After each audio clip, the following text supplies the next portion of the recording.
Hello student, welcome to I M Chemist for the following reaction in the gaseous phase in which carbon monoxide is reacting with half moles of oxygen to produce 1 mole of carbon dioxide. Now we have to find out the value of Kc divided by Kp for this particular reaction.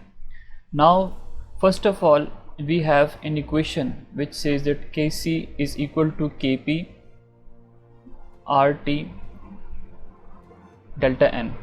Now this is a relationship of Kc and Kp. Now for this purpose, first of all we have to find out the change in number of moles. We have a chemical reaction which you can see in the question, in which carbon monoxide is reacting with half moles of oxygen.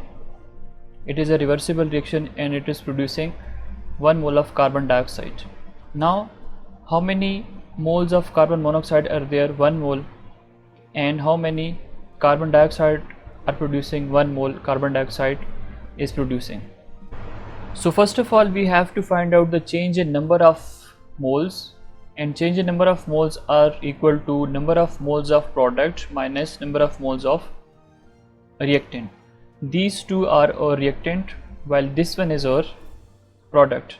So number of moles of product, as you can see, we have 1 mole of carbon dioxide, so we will write 1 minus. Now we have to add these 2 moles, so 1 plus 1 by 2. Now take an LCM. So after taking LCM we have to multiply this 1 by 2, and we also have to multiply this with this value as well, divide by 2. 2 and 2 would be cancel out, so 2 multiplied by 1 it is 2 plus this one divided by 2, hence this would be 3 by 2.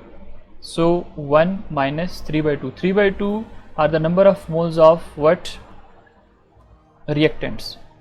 So again we have to take an LCM again, so that would be change in number of moles is equal to 1 minus 3 divided by 2 multiply by 2 divided by 2 multiply by 2, because LCM is again 2. So solve this, 2 cancel, 2 multiply by 1 this would be 2, and minus 3 divided by 2, hence it would be minus 1 by 2. Number of moles are minus 1 by 2, so add these values in this equation. So this would be Kc is equal to Kp RT minus 1 by 2. In place of delta N we are going to add this value. Now Kc is equal to Kp divided by RT raised to the power 1 by 2. This is written in negative sign, so after bringing it to the denominator, what will happen? This value is going to be positive now. Now cross multiply this, so what we will get? RT whole raised to the power 1 by 2 is equal to Kp over Kc. Now this is the desired or required answer, that Kp over Kc is equal to RT whole 1 by 2. Hence right option would be option number A. Kp over Kc is equal to this value which we have proved in this numerical.